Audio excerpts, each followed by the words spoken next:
લોકોને તમારી કિંમત ત્યારે જ થશે જ્યારે તમારી જરૂર હશે, કારણ કે શિયાળામાં જે તડકાને શોધે છે, ઉનાળામાં તેનાથી જ ભાગે છે. બધા વિષય સંભાળતી નોટબુકને રફ બુક કહે છે. જવાબદાર વ્યક્તિની પણ કંઈક આવી જ દશા હોય છે.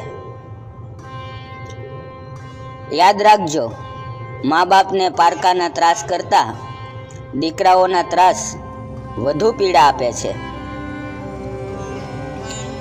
જીવનમાં રૂપિયા કરતાં માણસની કિંમત કરજો, કારણ કે જ્યાં માણસની માણસાઈ કામ આવે છે ત્યાં રૂપિયા કામ નથી આવતા. સ્વાર્થ ન હોય તો લોકો ઈશ્વર સાથે પણ સંબંધ નથી રાખતા.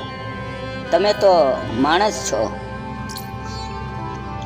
જ્યારે આપણને આપણામાં મા બાપ દુશ્મન જેવા લાગે ત્યારે માનવું કે આપણી મૂર્ખતા ચરમસીમાએ છે. જે સમાજમાં સંતોની કેળવણી કરતા તેના લગ્નમાં વધુ ખર્ચ કરવામાં આવતો હોય તેનું પતન નિશ્ચિત છે. ખોટા વ્યક્તિનો ઊંચો અવાજ સાચા વ્યક્તિને ચૂપ કરાવી શકે છે, પણ સાચા વ્યક્તિનું મૌન ખોટા વ્યક્તિના પાયા હલાવી નાખે છે. આજના જમાનામાં માણસ સુખ કરતાં શોખ પાછળ વધારે દોડે છે. એટલે જ તો ઊંઘ માટે ગોળી અને જાગવા માટે એલાર્મ ગોઠવે છે. આજના સમયમાં આજના લોકો ખોટા સાબિત થાય તો માફી નથી માંગતા, સંબંધ તોડી નાખે છે. માન વગરની હાજરી કરતાં યાદ આવે એવી ગેરહાજરી વધુ સારી. તમારો પોતાના પર કેટલો કાબૂ છે અને મારા વિચારોને તમે કઈ રીતે સાંભળો છો તેના પરથી તમારા ભવિષ્યનો અંદાજ આવી જાય છે. તમારી જીભ ખરાબ હોવી એ તમે માનસિક વિકલાંગ છો તેની પ્રથમ નિશાની છે. ઘરમાં કોઈ ઘરડું સભ્ય હોય તો એને ભારને બદલે ભાગ્ય માનજો, કારણ કે ઘરડું વૃક્ષ ફળો ભલે ન આપે પણ છાંયડો તો આપે જ છે. જુઓ તો ખરા, પાંદડા પણ એક મોટું સત્ય સમજાવે છે કે બોજ બન્યા તો તમારા પોતાના જ તમને પાડી દેશે. દરેક દિવસ નવો છે, દરેક રાત નિરાલી છે. મા બાપનો પ્રેમ પામીએ તો દરરોજ દિવાળી છે. મૂર્ખ તેની બોલવાની રીત પરથી ઓળખાય છે, જ્યારે બુદ્ધિશાળી તેના મૌનથી. જીવનમાં બે કામ ક્યારેય ન કરવા: ખોટા માણસ સાથે પ્રેમ અને સાચા માણસ સાથે ગેમ. બધી કરી છૂટવા છતાં જો સામી વ્યક્તિને ઓછું પડતું હોય તો એને આપણી જિંદગીમાંથી જવા માટે મોકો માર્ગ આપવો જોઈએ. આજના સમયમાં દુઃખનું સૌથી મોટું કારણ એ છે કે લોકો સાચા માણસને ઓળખતા નથી અને ખોટા માણસને કોઈ પારખતા નથી. તમારા નસીબનું તમારા ખાતામાં આપી જ દે છે. ઈશ્વર ક્યાં આધાર કાર્ડ માંગે છે?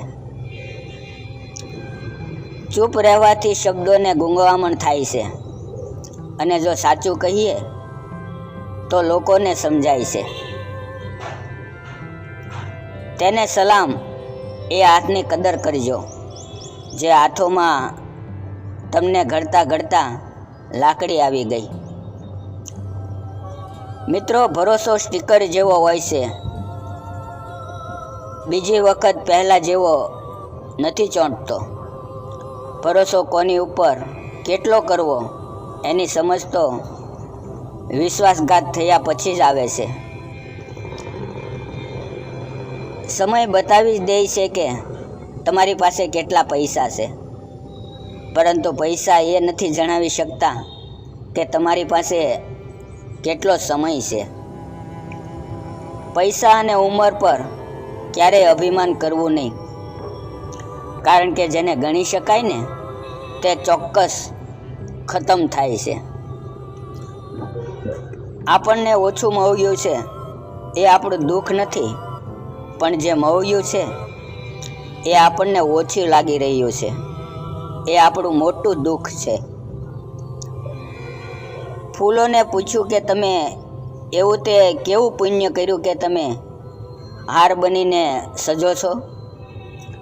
ત્યારે હાર બનેલા ફૂલોએ જવાબ આપ્યો કે હૃદયમાં સોયના ઘા સહન કર્યા છે ત્યારે આ સુખ મળ્યું છે. જીદ પકડીને માણસ જેટલું ગુમાવે છે ને, કદાચ છોડીને એટલું નથી ગુમાવતો.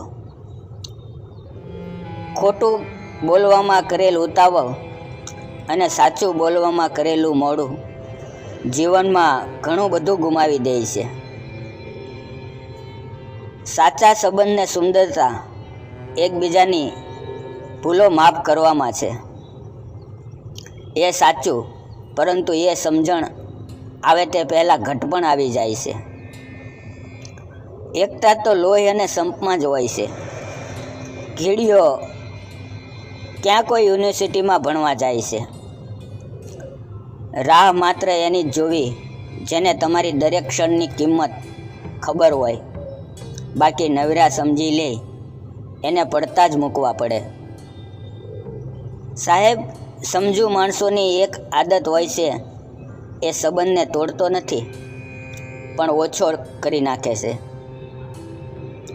મિત્રો, આપણી કુંડળી કેવી છે એના કરતાં આપણી મંડળી કેવી છે એના ઉપર વધુ ભાર મૂકો.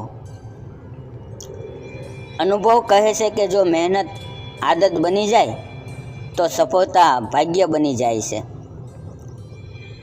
ઘણી વખત તકલીફો આપણા કેટલા છે તેની ઓળખાણ કરાવવા માટે આવતી હોય છે. મિત્રો, આજનો વિડીયો પસંદ આવ્યો હોય તો વિડીયોને લાઇક અને ચેનલને સબસ્ક્રાઈબ કરવાનું ના ભૂલતા. ફરી મળશું આપણે આવતીકાલે એક નવા વિડીયોની અંદર. ત્યાં સુધી આવજો. આ એક મારી નવી પહેલ છે, તેને દિલથી સ્વીકારજો.